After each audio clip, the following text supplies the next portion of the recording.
આજે હું તમને અમદાવાદની ઉત્તરાયણ વિશે થોડી વાત કરીશ.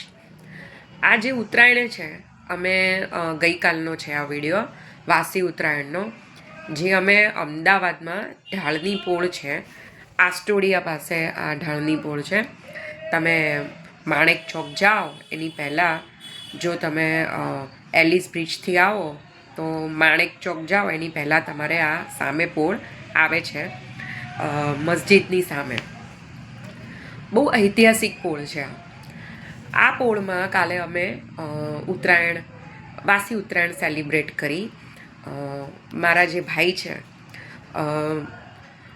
અમેરિકાથી સ્પેશિયલ ઉત્તરાયણ પર આવ્યા છે. ભાઈ, બે બહેનો, મારી મોટી બહેન, બે મોટી બહેન, મારા મોટા ભાઈ અને ભાભી, આ બધા અમેરિકાથી સ્પેશિયલ ઉત્તરાયણ કરવા માટે. આ બધા મારા ભાઈ બહેન છે, ભાભી છે, મારા ભાઈ બહેન, ભાભી, બહેનો બધા જ આવ્યા છે, ભત્રીજાઓ, ભાણિયાઓ, બધાય ભેગા થઈને અમે તહેવાર સેલિબ્રેટ કર્યો. તો આ જે માહોલ છે એ આસ્ટોડિયાનો માહોલ છે, પોળનો, ઢાળની પોળમાં. આજુબાજુમાં તમે જોઈ શકો છો, બધી જગ્યાએ જે પબ્લિક જોવા મળે છે ને, મોસ્ટ ઓફ ધી પબ્લિક બધી બહારથી આવેલી છે. મતલબ કે ધાબુ ભાડે લે અને તહેવાર સેલિબ્રેટ કરે. એટલે લોકો ક્યાં ક્યાંથી શહેરમાં ઉત્તરાયણ સેલિબ્રેટ, જો આ મારા ભાભી છે, રિપલ ભાભી, પેલા અન્વયભાઈ છે, સ્પેશિયલ અમેરિકાથી આવ્યા છે ઉત્તરાયણ સેલિબ્રેટ કરવા. આ મારી બેન છે મોક્ષુ, કેનેડામાં રહે છે.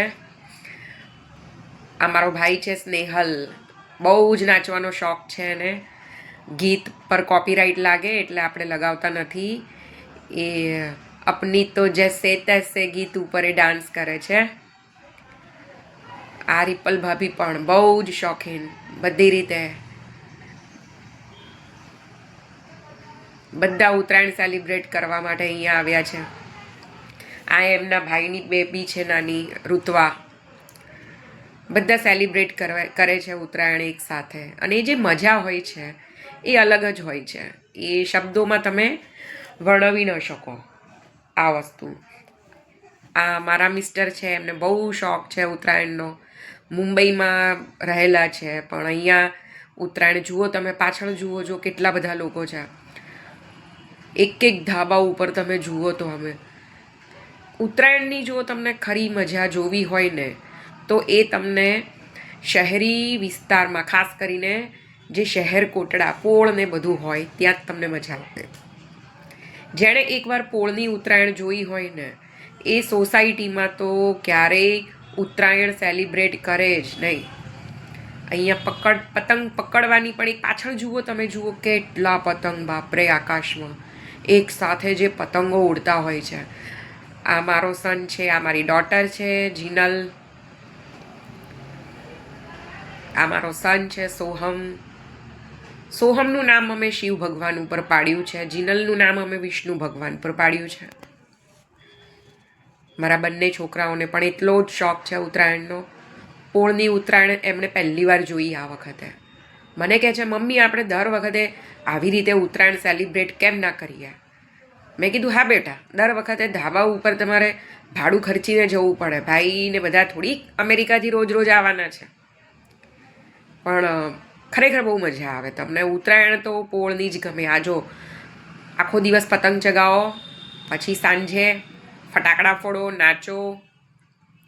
જે ફટાકડા ફોડે છે, બાપ રે, જબરજસ્ત. એક સાથે જે આમ ધાડ ધાડ ધાડ ધાડ ધાડ ધાડ ફટાકડા ફૂટે છે, ચારે બાજુ તમે આકાશમાં જુઓ તો આહા, અદ્ભુત. આ વખતે ઉત્તરાયણ કરવા માટે કાયમ તો મુંબઈથી બધા આવતા હોય છે ઉત્તરાયણ સેલિબ્રેટ કરવા માટે. પણ આ વખતે અમે તો એવું પણ સાંભળ્યું કે મુંબઈમાં ઇલેક્શન હતું, એટલે ઘણા ગુજરાતીઓએ પોતાની ઉત્તરાયણને સેક્રિફાઈસ કરી. જો આ વાત સાચી હોય તો ખરેખર એ બહુ જોરદાર વસ્તુ કહેવાય કે તમે ઉત્તરાયણ માટે થઈને આવ્યા નહીં અહીંયા, ઇલેક્શન માટે થઈને. બહુ સારી વાત કહેવાય. તહેવાર તો તમને નેક્સ્ટ યર ફરીથી સેલિબ્રેટ કરવા મળશે. પણ આ જુઓ તમે, અમદાવાદ જુઓ, જબરજસ્ત. આ જે ફટાકડા ફોડે અદ્ભુત, મજા પડી જાય, મજા મજા, જલસા એકદમ. આ જુઓ, એક ધાર્યા ફટાકડા ફૂટ્યા જ કરે, ફૂટ્યા જ કરે.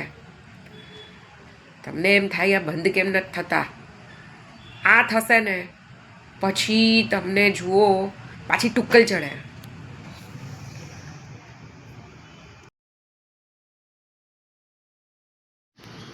મિત્રો માફ કરજો, મારો અવાજ થોડો આજે ખરાબ છે, કારણ કે 2 દિવસ અમે બહુ જ મસ્તી કરી છે, બહુ જ ધમાલ કરી છે, એટલે શરદી ને ઉધરસ ને બધું બહુ જ છે.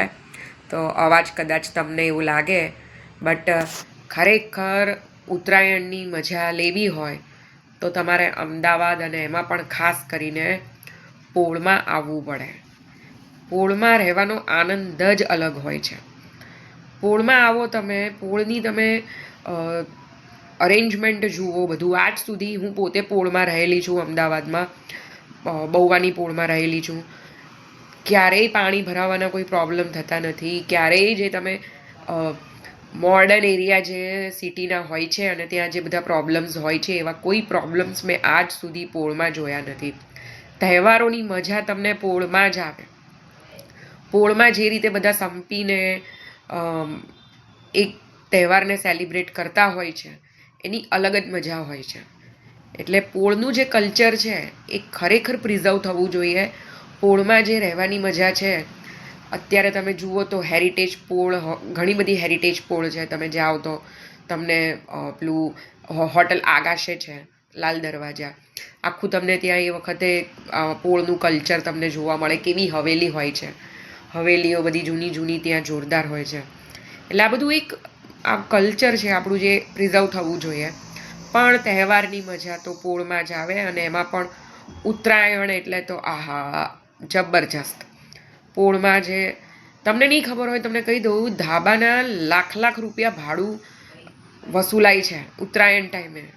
પોળમાં જો તમારું મકાન હોય ને તો ઘણા લોકો જે ભાડે આપે છે ને, આખા વર્ષની કમાણી ઉત્તરાયણમાં કરી નાખે છે લોકો. એટલે આ વસ્તુ કેવી છે કે તમે અમુક તહેવારની મજા તમને પોળમાં જ આવે, પોળ સિવાય તમને ન આવે. એકવાર તમારે આ મજા લેવી જોઈએ.